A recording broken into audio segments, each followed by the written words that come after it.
University of Southern California. In 2008, he decided to devote himself full-time to making a positive impact in the philanthropic world by founding Moody Philanthropic Consulting. Dr. Moody has done extensive research on the emergence and evolution of venture philanthropy, the idea of serial reciprocity or giving back, donor development and philanthropic education, and the history of volunteerism. Dr. Moody's research has been published in numerous scholarly journals, and his recent book is entitled Understanding Philanthropy, Its Meaning and Mission. Today, he will talk with us about a Hippocratic Oath for Philanthropists. Please welcome Dr. Michael Moody. Thanks. I'm extremely aware that I'm the speaker during sleepy nap time after lunch, and so I'm going to try to. There's a few places in here where I'm going to ask for some responsive and see whether we can. You can yell it out so we don't have to pass around the microphone. And also, just very briefly, sort of background on where this paper is coming from. As you heard, I'm a cultural sociologist by training, and so my sort of natural approach to studying philanthropy would be more looking at the way that people think, mapping meanings of philanthropy, so the way that people think and talk about that and how those meanings come to be enacted through rituals and practices and social engagements and that sort of thing.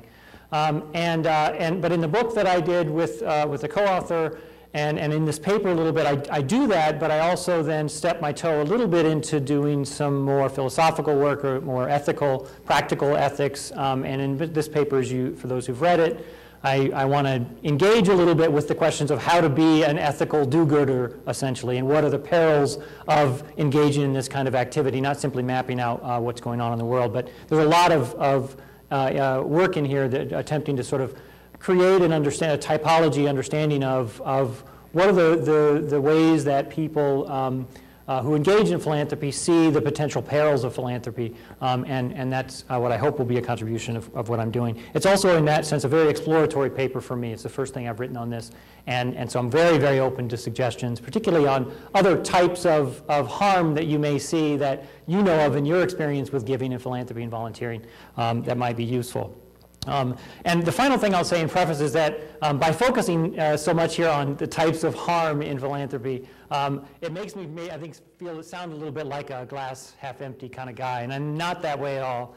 Particularly around philanthropy, I'm very positive about its role in the world. I've sort of dedicated my career, left one career to start another career in order to pursue that, and so be aware of that we're talking a lot about the potential peril of philanthropy here, but I'm very positive about its role in society, and I hope that comes through as well. So now onward.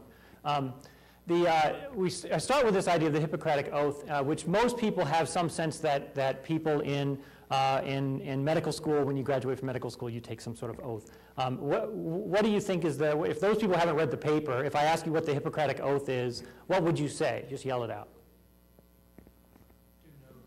Do no harm. Yeah, this is and it's usually, and Don can quote it for us in Latin, it's usually first do no harm, right? That this is the primary ethical responsibility of doctors, is to first do no harm. But in fact, if you look at the Hippocratic Oath and both the ancient Hippocratic Oath, which it's disputed about when it was written and by whom, but most people say by Hippocrates around 400 BC, the idea of first do no harm is nowhere in the Hippocratic Oath. The Hippocratic Oath is actually fairly long and kind of odd in the way that it's presented, but for the most part, what it says is more of a positive set of prescriptions for what doctors should be doing, not what they should avoid doing. That is, I will prescribe measures for the benefit of the sick according to my ability and judgment. They do have in there, I will keep them from harm and justice. This is the sort of famous translation of the ancient oath. And then there's a whole lot of other stuff in there, including some stuff which is very controversial, like I will not provide an abortive remedy to a woman. I will not help somebody end their life. I will not have sexual relations with anybody that I enter into their house to provide them care, either free or slaves. I mean, these are the kinds of things that are in the original oath that when they started using it in medical schools, people in the medical schools kind of snickered when they had to recite the oath. So over time, they've kind of adapted it and modified it into making it so that we continue to have what we really want, which is doctors who intervene in our lives for our benefit in this very substantial way, still vowing to follow some ethical prescriptions, something we very like, but we want to have, but they modified it and sort of updated it and took out some of the parts that were controversial. So in the modern oath, they still have this sort of primary focus on I will intervene for the benefit of the sick, and there's a whole lot of stuff in there now. Most of the oaths have something about confidentiality in them, protecting patient confidentiality, which in a sense is kind of a sort of preventing social harm, because it would be social harm from violating that, but also treat patients as humans, not as cases, with warmth, sympathy, humbleness, and be willing to work with other doctors to pursue this ultimate goal of do what's right for the patient. So a way of phrasing then the Hippocratic Oath in a more accurate way that actually reflects what's in it is the ethical promise is first to seek to do good. But the way we talk about it is seek to do good but do no harm. This is a kind of way of summarizing the ethical prescriptions that doctors take. And what we've argued in the book and then I try to explore a bit more in this paper is this idea that this phrase of seek to do good and do no harm, this sort of maxim, is a useful way of summarizing the sort of ideal ethics for philanthropic actors. And both parts of that, seek to do good and do no harm, matter. And it also, what I wanted to do in this paper was not only to sort of show how that fits with what we know about philanthropy, but also to explore some of the questions that are raised, the difficulties that are raised when one seeks to go about doing this kind of thing in your philanthropic activities in the world. That it's difficult to be an ethical philanthropist trying to heal society's ills, just as it may be even more difficult than trying to be an ethical doctor trying to heal our physical ills. But that it's important to have these kind of ethical guidelines, which are things which we don't really have that much about. Philanthropists understand their ethical guidelines much less, even more than doctors do. So this is where I'm sort of coming from in this. And it is relevant to kind of apply this maxim, or this oath, to philanthropists because philanthropists, in my view, serve an essential social role in the same way the doctors serve an essential role. So it's important for us to pay attention to what their ethical guidelines would be. So as a kind of a background, just so you get a sense of what I mean by this term philanthropy, because it's kind of a much broader, not kind of, definitely is a much broader way of using the term than is most often used, and it's a longer discussion that's for another time. But the way we talk about philanthropy, that I talk about philanthropy here, is voluntary action for the public good. And it's specifically defined in a broad, affirmative way to capture not just what most people think of as philanthropy, that is giving money voluntarily to some people or charities. It's also meant to capture voluntary service, community service, volunteering, et cetera, and voluntary associations, the nonprofit organizations, the nonprofit sector. So philanthropy is meant to be this sort of rubric, this umbrella term to capture a lot of things that are often talked about in somewhat different ways. Volunteering over here, giving meaning philanthropy here, and nonprofit sector. We try to use philanthropy to talk about all of them. And so just in a very brief way, what this would mean is that a philanthropist would be not just Warren Buffett giving lots of money away, but it would also include my grandfather who runs a soup kitchen in his retirement every afternoon, and students from the University of Richmond going out and serving in the community. So what's important about this understanding of philanthropy also is that it understands philanthropy as an active intervention in other people's lives, and as oriented toward a vision of the good to some extent. And that what distinguishes philanthropic action in this sense is both that it's a sort of voluntary intervention in the world and that it's oriented toward some vision which may not be one that everyone agrees on. I'll talk later about it. It doesn't necessarily have to be the one and only absolute universally accepted vision of the good, but it must be oriented, in order to sort of fit under this idea, it must be oriented towards some meaning of the good. Note, I'm not talking necessarily, again, this is another conversation that we can have, but I'm not talking about altruism and altruistic behavior. Because people can be motivated. I'm essentially not really talking about motives in this sense. I'm talking more about goals and intentions of the activity, the sort of the end to which the activity is pursuing, the vision of society to which the activity wants to that the activity wants to achieve, rather than what motivates me to go and give money to cancer. It may be because my grandmother died of cancer, or it may be because I want my name on the building. So selfish and altruistic, egoistic and altruistic motives can be mixed in philanthropic action. But we do talk about it as inherently moral action. By this, I don't mean moralistic action in the sense of sort of puritanical, you know, I only do good things and that somehow you should praise me as a moral person. It's that I am, by intervening in the world towards some view of the good that I want to advance, I am acting morally in the world, and I become a moral leader in the sense that I'm attempting to advance a vision of the good in the world through my actions.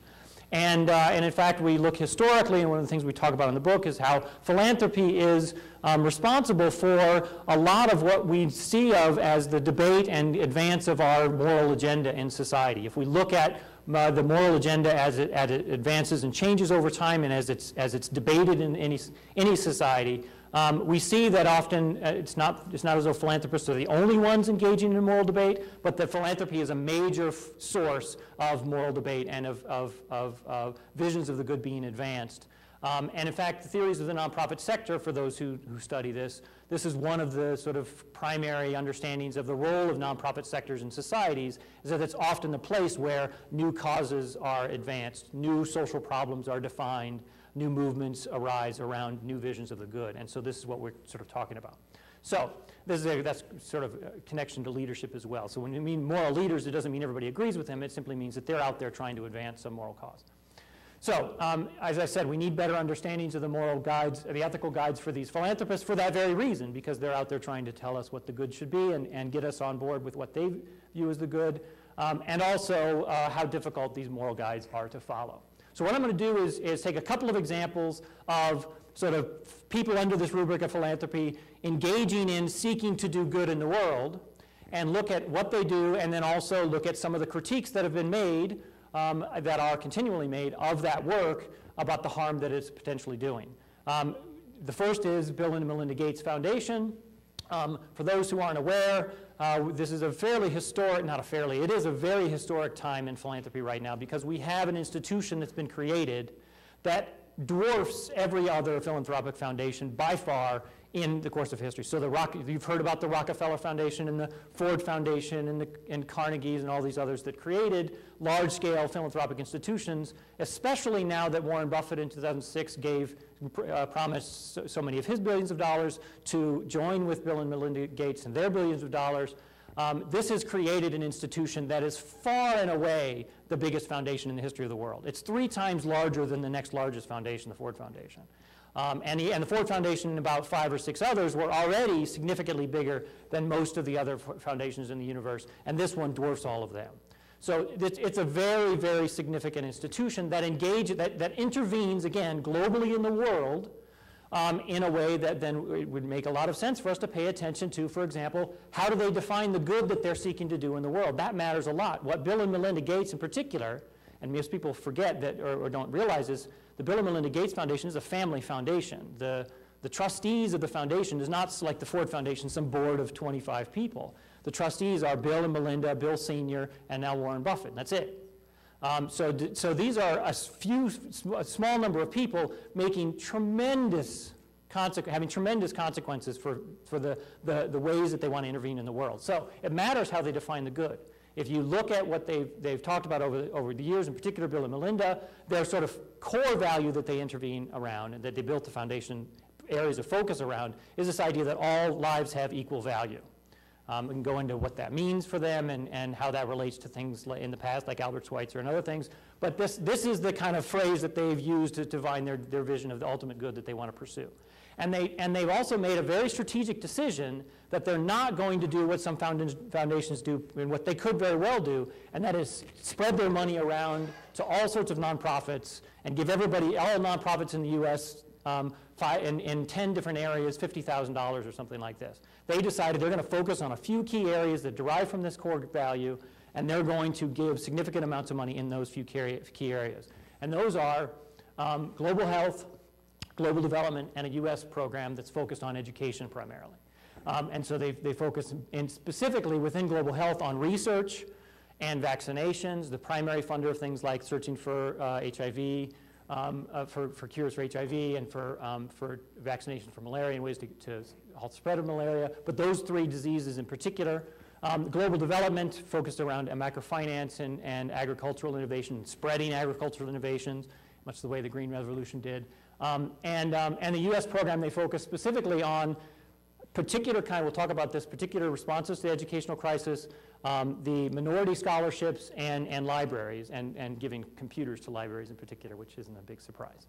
But you can see, some people say, well, that's a huge agenda. Yes, it is, but think of all the things that aren't covered by that. You know, civil rights, for example, and a whole range of environmental issues and other global problems which they could be spending a lot of their billions and billions of dollars to give for. They decided to be strategic. So they're accused of doing harm, though, in this work. Clearly they do good, right? Or they at least seek to do good, which is what the oath would require. And most people would believe, you know, it's very few critics say that they're evil and out there trying to ruin the world. But they are very strongly criticized, much as the Ford Foundation was in the War on Poverty years, when they gave a lot of money in the 60s, and urban renewals and things like this. The Gates Foundation is a target of significant and sort of constant criticism around the harm that they do. So I'm going to open it and ask if anybody has a sense of what some of these ways that the Gates Foundation is criticized for causing harm might be, that you might have heard of.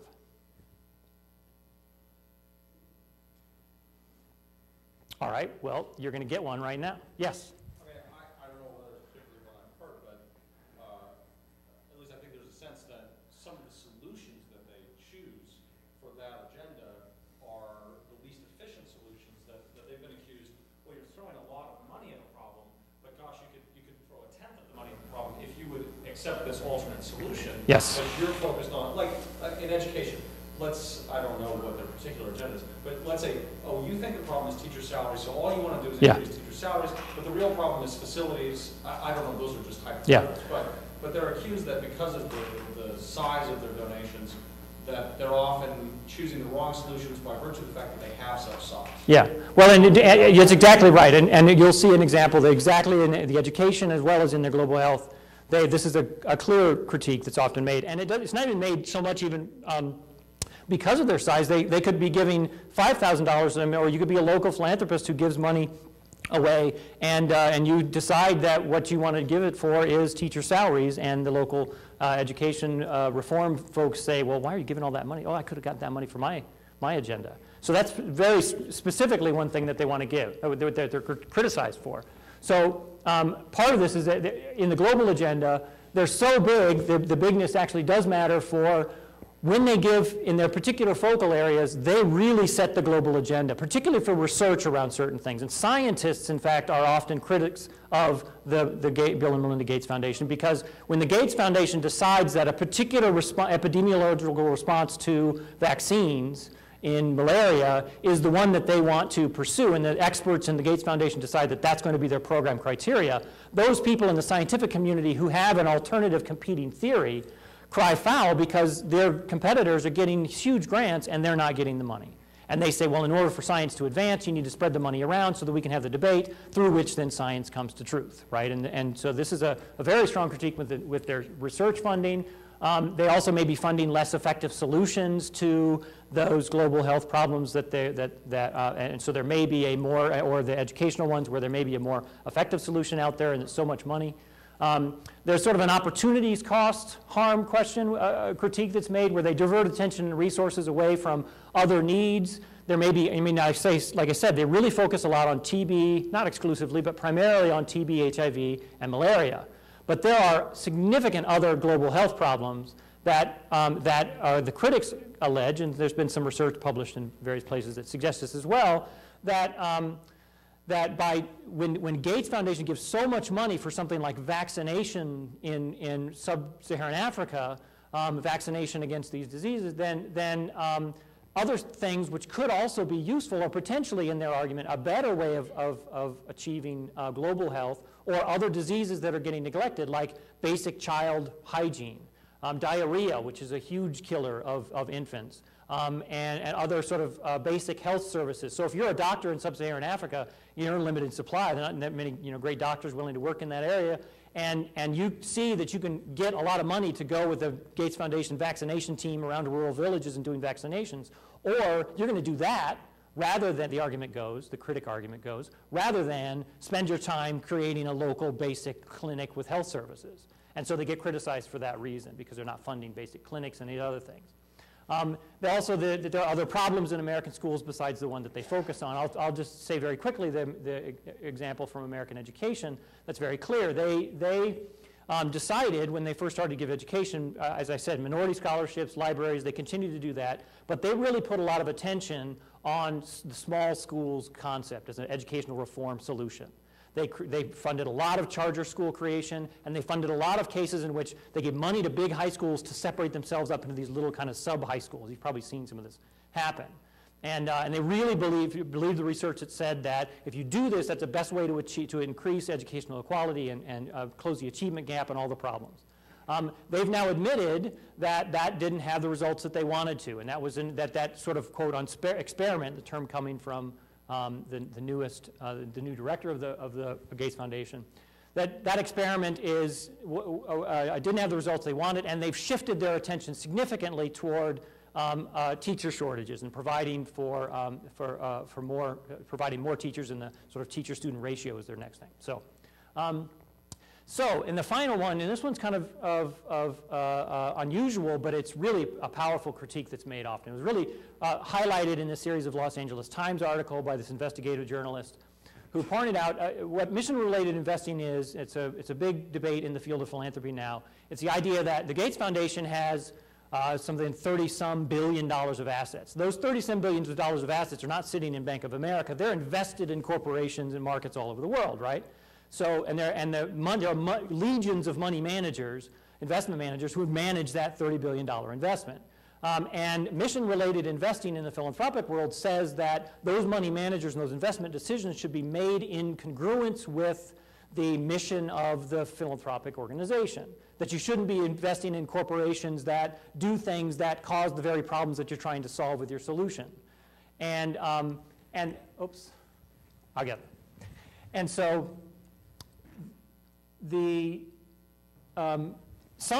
it's not incredibly popular for the largest foundations. They're just starting to talk about this, but it's certainly popular for some smaller foundations, and it's certainly a sort of argument that's being made against these very large foundations that they should be doing more of this mission-related investing. The Gates Foundation doesn't do it, and it was pointed out in this series of exposés that they invest in companies that, let's say, oil companies, large pharmaceutical companies, which the argument was made by the journalist that those companies are causing problems. For example, pollution that caused health concerns in Africa that then the giving of the foundation that's using money that was made from the investment tries to solve. So they're essentially doing good, causing harm with one hand and doing good with the other hand, and they cancel each other out. And in fact, the harm caused by the investment is much more than the good they can do with their little grants.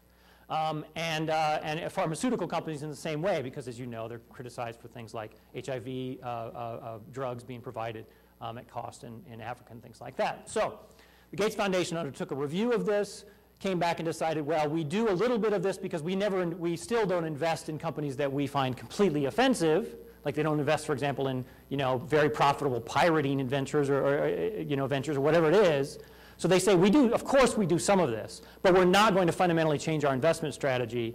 The argument being, although they don't really make this argument too much publicly, the argument that's made by other people for this is that, well, it's best to make as much money as you can. They are kept organizationally separate, the investment, because their job is to make money so that then that gives us more money to do more good in the world. But this is clearly an argument about harm with potential harm, and raises some questions. So take another thing that fits under this sort of rubric of philanthropy. An extremely, probably the most significant nonprofit success story of the last decade or so. This organization called Teach for America, which most of you, I'm sure, are familiar with. Teach for America was founded by a woman named Wendy Kopp, who wrote about it in her senior thesis at Princeton in 1989.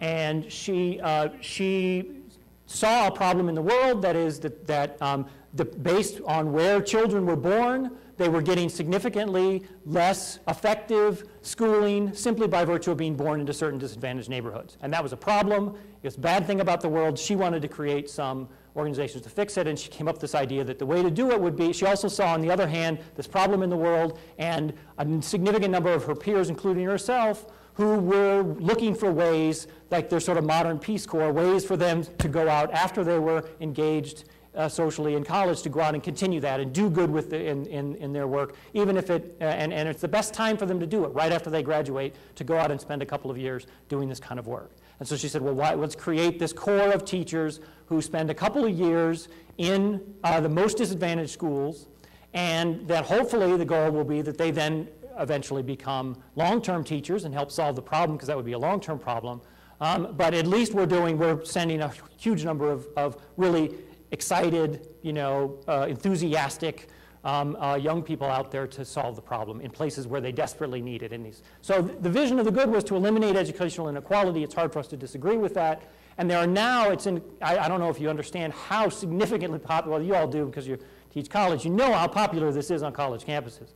In certain elite universities in particular, 10% of the graduating senior class applies to be a Teach for America teacher. They had 35,000, latest figures I have is 35,000 applications for just over 4,000 slots. It's not easy to become a Teach for America teacher. And they attract a huge amount of corporate and foundation funding. So it's incredibly successful. And clearly a popular vision, and there is there's continuing research on this, a lot of disagreements in the research, but generally the bulk of the research suggests that there is some increase in the achievement scores of students who were taught by Teach for America teachers over a control group that didn't have it from similar circumstances, that they do show an improvement in their math scores. So given that, everybody loves that it's a great organization and we think they're doing fantastic things in the world, but also they have their own problems. I shouldn't say they have their problems. They are critiqued as having problems, as doing potentially as much harm as they do good. Now, does anybody have a sense of what the Teach for America critiques are? Yeah. My understanding of the program, these are people who did not go through preparation as an undergraduate to be a teacher. Yep, they get only training they get is a intensive summer institute of training to be a teacher, and they're not credentialed as teachers. Yeah, behind you, Anna, first. Yeah, sorry. One thing they teach is that teachers will go in for a year or two, maybe tops, then they'll leave again, and there's not enough consistency or community developed. Yep, that they're only there for 2 years temporarily, and then they go off and go to law school or whatever. Yeah, Anna. Yeah, and kind of similar. My dropout rate because the circumstances in which they're working are really difficult, and then also because it has become a feather in the cap, because it's so competitive, people are doing it not because they want to be lifelong educators, but Yep, okay. So you covered a lot of the good ones. Not good ones. A lot of the relevant ones to what I'm trying to talk about. So what harm could Teach for America, this great vision that we all agree on, who can disagree with eliminating educational inequity, potentially causing? Well, we said student improvement in math. There's been very little evidence that there's improvement in student reading scores if they're in a Teach for America class. Reading is proving to be much more difficult to raise the scores. Again, we heard this one, they only address this sort of Band-Aid critique, which is very common critique. You've all heard it in a lot of other ways, that they only address the symptoms of the problem, and they only do so by sending in this sort of core of temporary workers rather than some sort of more fundamental long-term solution that would address the systemic causes of educational inequity or would create some longer-term solutions that solve the problem. Again, a similar opportunity cost kind of critique. They divert scarce resources, time, talent, treasure, in this case specifically talent and treasure, from more effective solutions like permanent teachers. This particularly is made when, this is one of the reasons why teachers' unions are in many cases not all that happy about Teach for America. And it's particularly the case in communities where they do big layoffs of permanent teachers and then hire a lot of Teach for America folks at the same time or a similar time. The two are seen to be connected, and that causes a lot of strife, as you might imagine. The lack of training, again, this sort of argument that it makes teaching seem to be just about enthusiasm and showing up, rather than training people to be, effective educators, which, the teaching profession for a long time has tried to create this idea that, and demonstrate the idea that that's important, and also that you're sending these ill-trained students into those communities where they are, the kids in the classroom that the ill-trained people are teaching have already been disadvantaged in all sorts of other ways, and now you're sending them bad teachers, right? So this, this is the sort of argument is the way that it goes. And it's often made very strongly, this one, as well as the one that goes a bit more to intentions and motives, what Anna raised a little bit.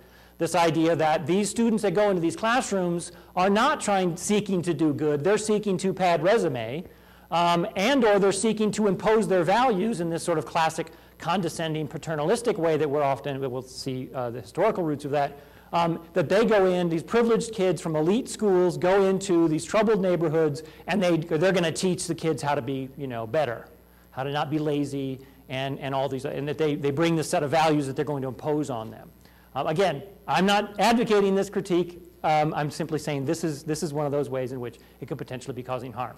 And then finally, one that just came out, for those who know sociology, there's this really famous book called Freedom Summer by Doug McAdam, in which he studies the people who went to and were denied admission to free, or they were accepted but didn't go to Freedom Summer, and looks at how later in life the Freedom Summer people became more civically engaged. He did the same big study for Teach for America. It was just in the Times a week or so ago, and found that, in fact, Teach for America teachers do not necessarily become more civically engaged in terms of voting and other forms of civic engagement, indicators of civic engagement. In fact, they're a little less than others, people 10 years down the road. A lot of potential explanations for this, and Teach for America's response is, well, that's not our mission. We don't want to create civically engaged people. We want to change American education. To the extent that people who are Teach for America teachers become lifelong teachers or educators or superintendents or whatever they become, that will be the judge of whether we've been successful, not whether they're more civically engaged.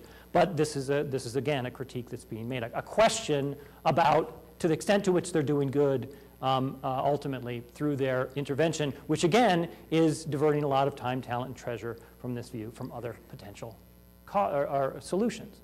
So those are the examples, and we kind of conclude. I then want to take from those some conclusions and questions and issues around the side of the oath, the first side of the oath, which is seek to do good, and then the second side of the oath, which is but do no harm. And so on the first side, this is where I want you to remember that I'm a glass half full kind of guy about philanthropy. The seek to do good. It's clear from this that it is essential that we have these philanthropists out there pursuing the good in this voluntary way, and if all you have to do is look at history to see how much good has been done in the world through philanthropic activity, but it is very, very difficult to do that good, and we need to be vigilant and careful about that. Through philanthropy oriented towards often different visions of the good, these moral leaders have changed the world, and we can talk about examples about if you'd like. The clarification here on what we mean by good, though, is that we're not talking here, note that the oath does not require that philanthropists seek to do the good in the sense of this universally, objectively determined, universally approved, and clear, obvious definition of the good, good by everyone's definition. The way I understand this, and this is some other work I've done, my dissertation was on meanings of the public good, for example, and is that the public good is something that is forged in the course of contested public debate, public sphere debate and activity, not found. The goal of trying to achieve the public good through action is not to discover what's good out there and then try to achieve that good. That the public good, in a large part, is the result of this sort of constant social construction contestation over our shared and disputed meanings of the goods. And that good changes in part, not completely, but in part over time and cultures. All you have to look is issues like the status of women, slavery, and child labor even now in different cultures, and look at how the understanding of what's good, what's in the public good around child labor varies from place to place. And so it reveals this idea that being oriented towards the good through this philanthropic activity, that philanthropy is a way through which we as a society debate what is good. And that through this understanding of philanthropic moral leaders engaging in voluntary action for the public good, we come to have a better understanding of what the good is in our own way. But that doesn't mean, again, that everybody agrees on what the good that philanthropists seek that is in fact good. And there are a lot of, we saw that with the Teach for America example, but there are also some really absurd examples. My favorite one After a while, it won't be as good of an example, but it's a perfect example right now. For those who follow Leona Helmsley, remember the Queen of Mean, the hotel heiress in New York, she passed away a couple years ago, and she was always known to be the Queen of Mean, right? And to have some peculiar ideas about things like what matters to her. And she left a very, very significant, I think it ends up being certainly top 20, if not more like top 10, size endowment, billions of dollars, to a few $billion, to a philanthropic endowment. And in her will, it was kind of vague, and that's actually been used against it now. But basically, she left that money for the care and welfare of dogs. So she wanted people, the managers of that billions of dollars, to make grants to benefit dogs. And most people would think that that's not the highest and best good that philanthropic activity could serve. Now, she did also leave a separate endowment for her particular dog named Trouble, who has like his own couple million kind of operating trust fund. But there's still now, what they eventually decided through court activities and whatever, that they would animal rights groups said, fantastic, we're going to get tons and tons of money from this. It turns out that the trustees have decided they're going to give some money to animal rights, but mostly they're going to give to other causes in New York. But that goes to this issue that we don't all agree on what people's definition of the good is. So the point is that ethical philanthropists make choices about the good, and those choices can be questioned and are questioned. And that's why paying attention to to the ethical sort of guidelines by which we go about making these claims are important, and to be very, very careful of the consequences, which takes us then to the next part of the oath, and that is do no harm, and do no harm through your philanthropic activity. Philanthropy is if it hasn't been clear to this point, again, look at history and you'll see philanthropy is a risky endeavor. You can cause unintended consequences that the outcomes, you may have good intentions, but your outcomes may not necessarily be good. It's a risky activity to intervene in the world in this way. And so ethical philanthropists have to be careful and vigilant. So what, again, I've been trying to do in this paper is to summarize from what I've been studying about the critiques of philanthropic action.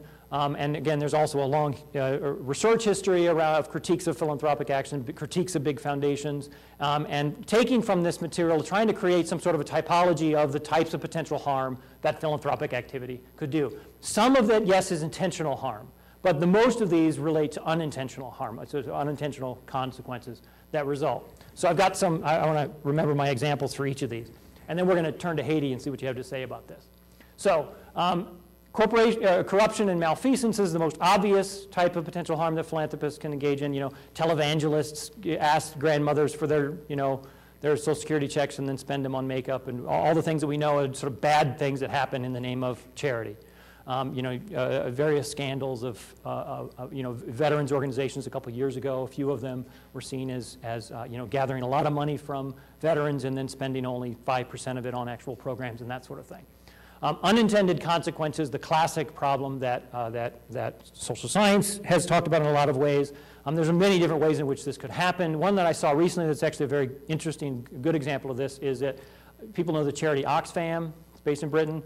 Oxfam has taken as a fundraising activity creating used bookstores in many small British communities, and where people donate books and then they sell the book, and it's a revenue generating. This is something that the nonprofit sector, both here and in Britain and around the world, is doing a lot more of, creating these revenue generating activities.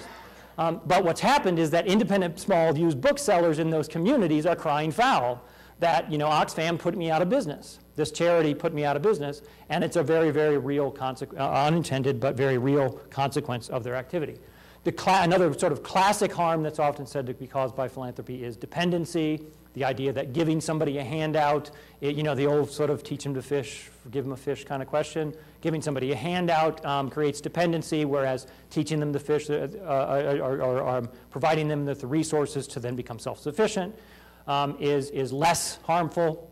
The recent activities around microfinance, which you probably all know about, really appeal to this idea of trying to avoid the dependency of giving straight philanthropic grants. You give them small loans that then they create businesses from. Reinforcing the status quo and underfunding social change. This is one that's come up more recently, recently meaning the last sort of 3 or 4 decades. And it's the idea that, that philanthropic aid often serves merely to perpetuate the standard systems of domination and doesn't create fundamental systemic change, but because it essentially gives money to those people already in power and perpetuates the elite structure and these other, you're familiar with these critiques, I'm sure. This is often a critique made against Western humanitarian aid around the world, for example. Development aid that's given, it's often that not just that it's corruption, but that you're giving the money to the people who are already repressing their citizens, and so all you're doing is perpetuating the status quo. This one's more of an internal organizational potential harm, this idea of teleopathy. You can break the term down. It's essentially sickness of mission. It's when an organization or people in the organization lose sight of, in their activities, the perpetuation of the mission of the organization as which should be what a nonprofit organization, right, is all about, and start to make personal goals, career goals, advancement goals, the benefit of the organization, the dominant goal that they pursue. Rather than, this is from an organizational theorist named Goodpaster, and you see this, for example, in critiques of fundraising ratio, you know, how much your money is going towards organization, et cetera. Another classic one is paternalism and cultural insensitivity. You see this in the sort of paternalism critique of Teach for America. It's been around since Victorian social reformers went out as friendly visitors that tried to civilize the poor. You know, that was their solution, was that if I just sat with them and taught them how to you know, sit properly and to make a proper meal and to knit, that they would learn, that would be the way to pull them out of poverty. It's very sort of cultural insensitivity. Favoring the philanthropist's needs over recipients. Often this is one the recipients a lot of times made, that, you know, Leona Helmsley wants to give to dogs, but there are other sort of the truly needy out there. Every year Slate magazine publishes a review of the 50 biggest gifts, or 50 biggest givers, individuals. I was prompted by Ted Turner saying that there should be a Fortune 500 for philanthropy, so Slate took up. And if you look at the gifts, the primary giving of those major gifts, for the most part, they go to education and arts organizations.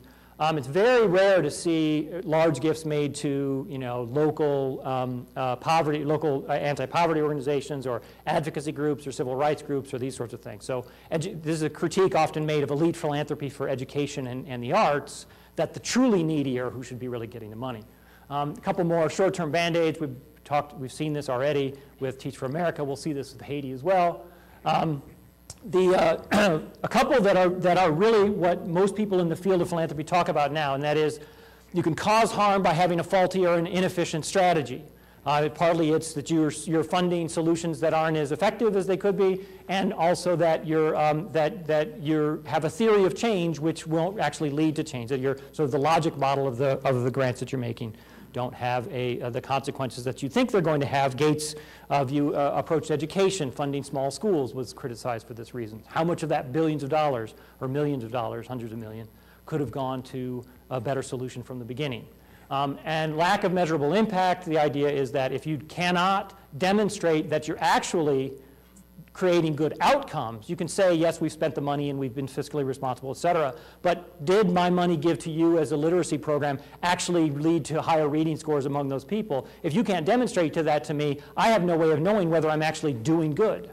And this is, again, of the potentially most dominant critique made of institutional philanthropy in particular, but also individual donors now. We've talked about several of these sort of opportunity cost, diversion of resources, critiques. And then the risk to philanthropists, which we shouldn't forget, that engaging in philanthropy, like a Good Samaritan engaging in philanthropy, or a Holocaust rescuer engaging in intervening in people's lives, is a risky venture and can come back and hurt you as well. And we need to be aware of that as potential harm. So again, harm itself, these definitions of harm, as I've talked about how some are really popular ways of thinking about the potential damage of philanthropy now that weren't in the past. These change over time and they vary across culture. And potentially the way we think about maybe do no harm is maybe not do no harm, but minimize harm to the extent that you can, and as an ethical prescription. This may be one that may be easier for us to implement. So that's the view. What I've added here is just a way for us to have some conversation. I hope we have. I started a little late, so we got at least 15, if I'm allowed my full we got 15, 20 minutes at least to talk about ways in which philanthropic harm could be occurring in Haiti. So I'm actually going to just open it up for questions now and see. I've got a list here of ways which I can go through, and then I've got a final slide with some tips about ways to avoid this that one might implement if you want to be a philanthropist. But let's talk about Haiti here for a minute, and then we'll open to general questions in a little bit. So Haiti, ways that potential harm could be occurring in the response to Haiti. Do you want to bring the, Nancy? Let's do it that way so everybody can hear. And the photo here shows a military person, but I'm assuming they're distributing philanthropic aid, not military aid. But I love that they're just throwing it out, and who knows who gets it. Yes? I guess one of the most obvious ones is that you've got a corrupt government in control, and you have to go through that government to get the aid to the people. Mm-hmm. So how do you avoid supporting the corrupt government that's extorting resources from people? I mean, it's a major problem. With how do you get resources to people that need it without having the vast majority being skimmed off by the elites? Yep. But there's another, I would suggest there's another issue here too that wasn't quite covered. You had an unintended harm up there, and I would include intended harm, and in fact, in the case of Haiti, I'm thinking specifically about World Vision, because World Vision is an evangelical organization, but they never advertise their agenda. They collect money strictly on the basis of need and emergencies, but a large proportion of that goes towards their evangelical mission. And a lot of times that's disruptive of local populations, especially native populations, that are not Christian, that have, or different Christian than the, I mean, in Haiti you've got a lot of voodoo kind of religious activity there, and their mission is explicitly to disrupt that and to disrupt local cultures that don't share the same beliefs that they do, and therefore they go in there, they destabilize communities, they create conflicts, factions, they basically, it's a kind of cultural fascism. They go in there and try to destroy the local culture because that's their mission. Crystal, can I borrow your pen? Thanks. Yeah, I think there's a couple things in that. Obviously, corruption. I mean, the track record of Haiti distributing aid is not very good in terms of this respect, and what's changed now that's going to lead them to not be corrupt in the future. So we have to be very, very careful about that. The World Vision example seems like there's a couple things. One's sort of covered under the cultural insensitivity, the idea that I'm going to come in and I'm going to try to, it's sort of the classic missionary problem, try to change what you believe rather than be respectful of what you believe, and tell you what you're supposed to do rather than listen to you about what you like or what you really need, right? It's more than just insensitivity. It's an absolute program to destroy local culture in terms of their traditional beliefs. Okay. Which is usually related to the social structure as well, and so it's entirely disruptive. Yeah, and I also heard in there a potential deception in fundraising practice, right? That by telling people give to Haiti relief, and then you give to an organization. My experience with World Vision in Tanzania, which I did some work on, was a little different than that. But they were very specific about respecting sort of multiple religious beliefs in their work. But I understand it may be different in other places as well.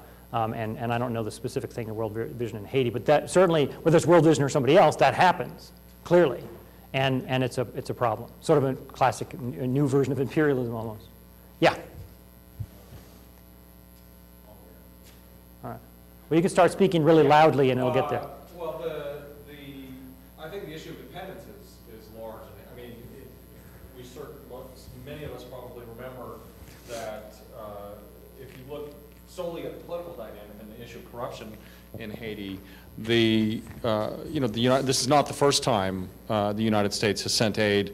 I mean, the whole mission to Haiti after the overthrow of Papa Doc Duvalier and the continuing dependency that's been created in the past on the stability of the political system to be dependent on outside intervention has in a way perpetuated the corruption and the ability of local government, people who take control of the government, to not be as responsive to their own population in a way that would have solved some of the corruption. And that responsiveness, that dependency can be created in the sense that, well, the government's corrupt and we can't trust them, but it's okay because if it ever gets too bad, someone will come in and fix it. Well, this is an issue of where it's not the government getting too bad, but that some natural disaster intervenes, and that dependence of not having to worry about accountability in one's own government has actually exacerbated the problem, and that the aid now,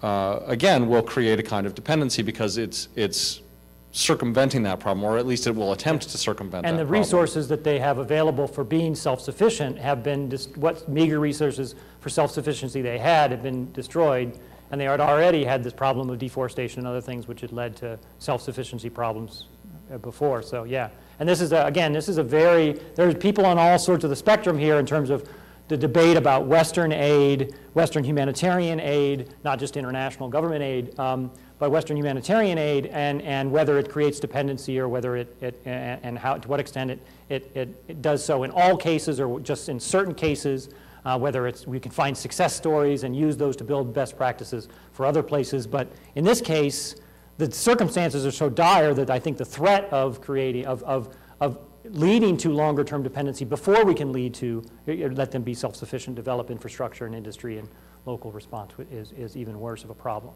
Yeah, back there. One other thing that I think that comes to mind, I don't know, I kind of use a slang term called property effect, and essentially what that is that we find this big, grand problem. Haiti is a great example where we look at a long-term effect of the problem in Haiti, but hasn't recently due to the earthquake it's highlighted. So then what we see is diversion of funds. There's no question that goes into where's the capacity to receive that aid, because I've lived through experience overseas and dealt with some of these situations, and from that I found that unless you have a stable, secure environment, the government really is kind of irrelevant if there is not individual security. That may be in the form of a neighborhood watch, it may be in the form of some type of a local tribal organization. But the fact of the matter is that what we find out is that box that you see being thrown out the back of the truck, 5 minutes after that truck is left, then the thugs and the gangs come in. Yeah. And probably the most publicized instances that happened, Somalia post 1993. But what you see then is that in terms, the impact from that aid is it promotes crime within the environment, and then once again further decreases the standard of living of the individuals until there's some form of security, some capacity to receive the aid and properly distribute. Yeah. And then one other thing that comes up and comes to mind, and once again from some of the different areas that I've been in, is what's the ability to maintain? Because dependency is very true. We understand that a lot of times these short-term, if I get a bottle of water today, I need to figure out how to create that. But with these philanthropic organizations, we often see a short-sighted impact without any type of a long-term maintenance capacity. So I guess my question comes from, when we look at a Haiti type situation, we see millions, if not billions of dollars flooding into that island in the next few months. What is the maintenance factor, and how do we see these organizations stepping up in order to establish that infrastructure so that in the absence of, or why Coach John is standing up and saying, text me $10, that we still have some way to improve the culture? Yeah, yeah. And so we've got certainly short-term Band-Aid critique. The potential that you're simply providing a Band-Aid, but you're not doing anything that's going to lead to longer-term development. And this is kind of the classic relief versus development debate that we have, right? And also the question of risk to the interveners, risk to the philanthropists, but also risk to well-meaning locals. And this idea that potentially just distributing aid in sort of willy-nilly in this way might very well lead to strengthening positions of warlords and others that are able to control the streets at a time like this. And unfortunately, it's not just in Haiti. We saw the same thing in Antwerp, Florida. We saw the same thing in New Orleans after Katrina. So I mean, it's when these situations are taken down to the basic level where it's just a competition for evil. Yeah. All right. The lovely lady in the black right here had a question.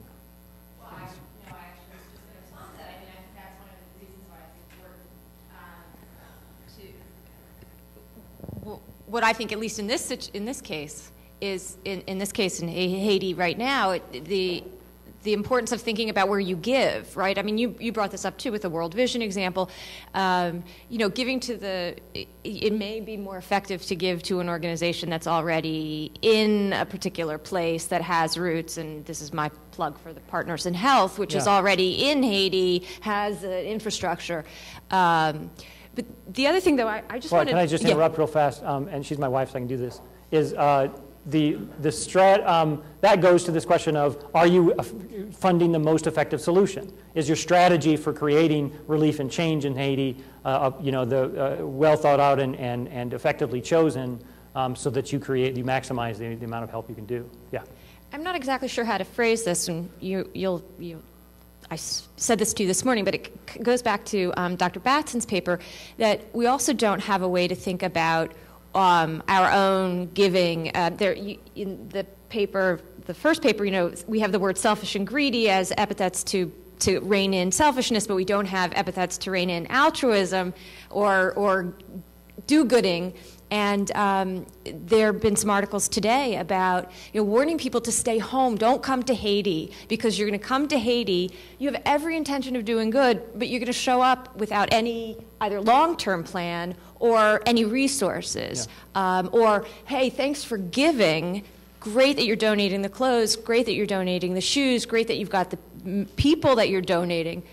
But somebody's got to organize that. And so thinking about the complexity, I think, I don't know whether that's a harm, but certainly understanding the complexity involved in seeking to do good. Yeah, and I think it goes to the overall question that we don't want to discourage. I don't think anybody in the room is going to discourage gifts to Haiti to help in this time of need, but we also need to recognize that texting your money or giving your money online or even going there yourself is a risky proposition and could have unintended consequences that you don't intend. So you need to be, it's difficult work. Yeah, in the back. We'll do a couple more of these, and then I'll show you what I have and then move on to the final thing. I'm really ambivalent regarding this question, because I have felt many times, like you have said, that foreign aid usually interrupts and alters our own development not in a good way. I've suffered from that as a leader in an NGO, and then foreign aid was directed towards other NGOs that weren't experts in the field. We were experts that ousted us from the field, and they were not good, but we were the good ones, but they got different. But anyway. That's a diversion of resources kind of problem. Right, but at the same time, and then I'm very worried, and more worried than foundations like Teach America or even Bill Gates. It worries me more the foundations that are linked to political leaders or to political groups, like Bill Clinton's foundation, Carter's foundations, and go on, so on. So the problem is, but then who can judge, what is better? That the problem is, I am a Fulbright visiting scholar right now here at Jepson, and I could easily believe that there was someone else that had more merits or that could use those funding, that funding in a better way than I will, and that I am a diversion of funds that could have been gone to to some more another good that was some better good, but who decides? Yeah. And after having my gray hair at the beginning when I was young like you are, I believed as you do. I mean, those are band-aids, and they are not real solutions to real problems, etc.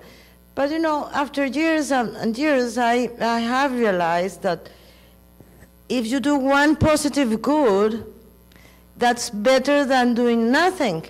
Because it is not true that the funds that are given to me would be directed to someone that was better. I mean, that's not true. I mean, is it a zero, that's not measurable. Kind of there are no ways to measure and compare. This is better than that, and this is a diversion and of funds that could go there. They wouldn't go there. Yeah.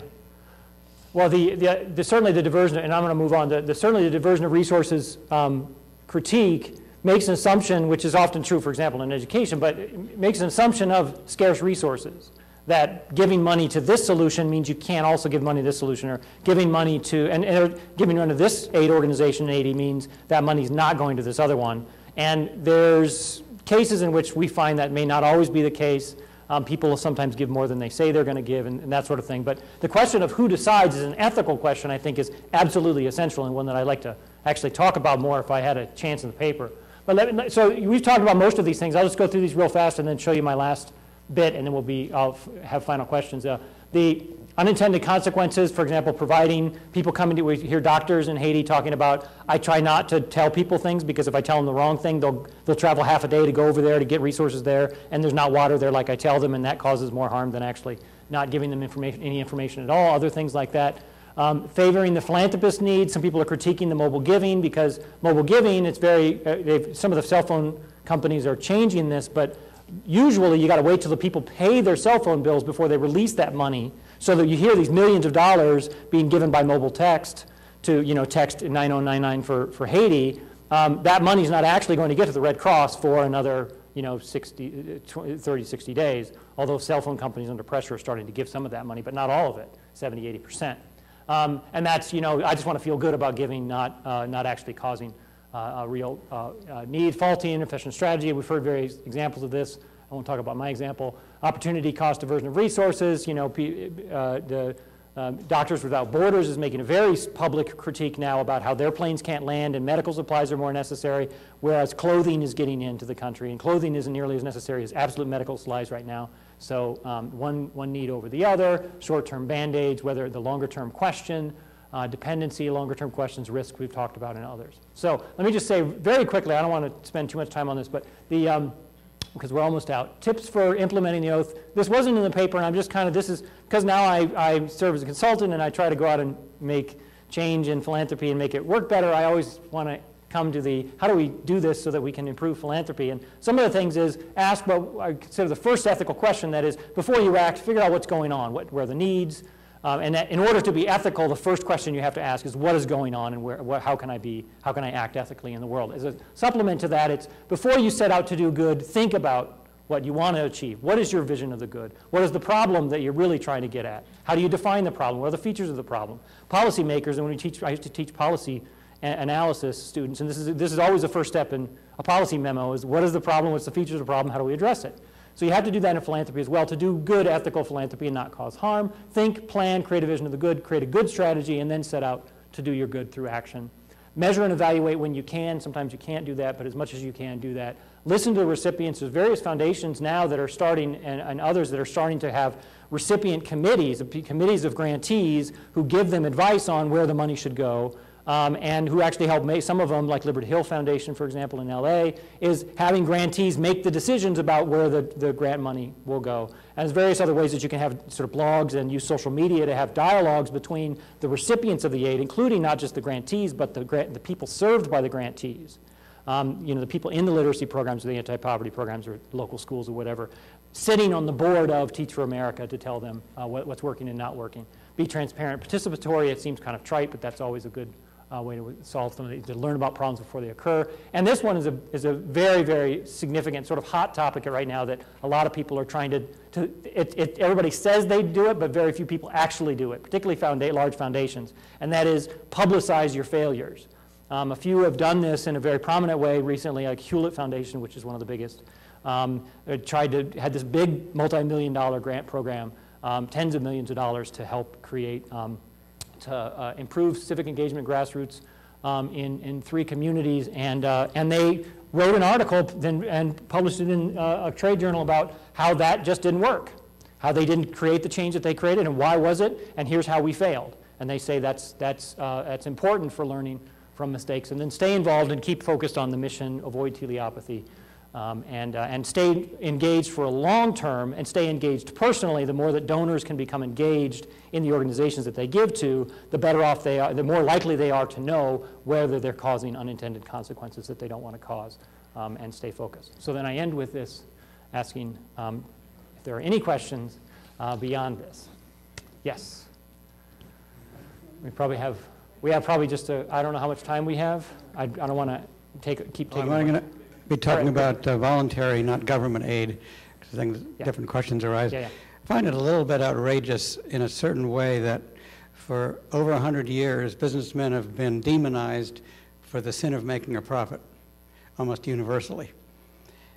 And so then they're forgiven if they give most of it away, which makes no sense, because how come you can give away evil money? Now we're moving to being demonized for giving it to the wrong thing, which I found a little bit much.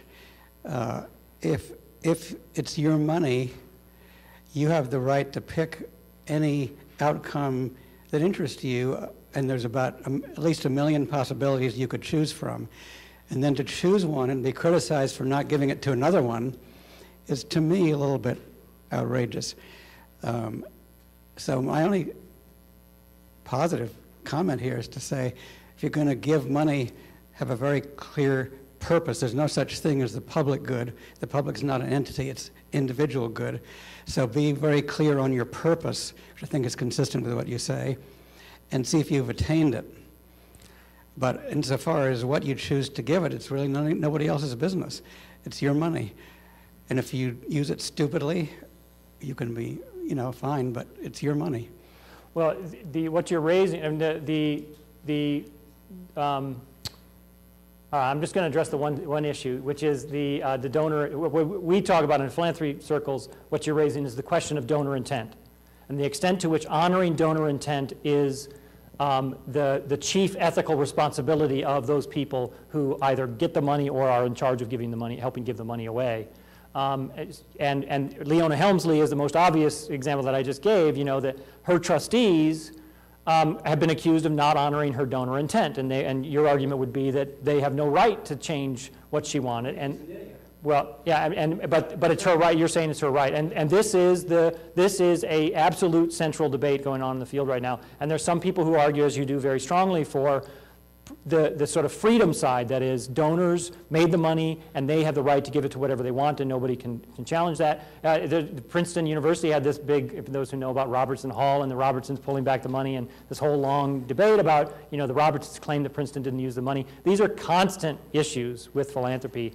And, but it also, the other side of that, the argument is made that often that, for example, Stephen Girard, one of the sort of famous, he helped build Philadelphia and left a lot of money, one of the very, very earliest American philanthropists, left money for a school for boys, but made sure that there were only male boys, not male boys, white boys who were, it was very explicit that it was only going to be white boys. And this was a sort of organization in perpetuity. And so there, that's one of the various classic cases in which donor intent has been usurped by later, under the law, and they've established legal precedents for doing that because people recognize that times change and that interests change, particularly. Gates doing black boys. Well, Saw that. well, the problem, the issue is that often foundations are in perpetuity. And that creates a special kind of, if Leona Helmsley just gave $5,000 to the ASPCA or $5 billion to the ASPCA, couldn't change it as much. But the fact that she wanted to establish an endowment with trustees who had some legal authority to make decisions, that's allowed them to make these changes. And so it's a bigger question. But you're touching on one side of the very prominent debate.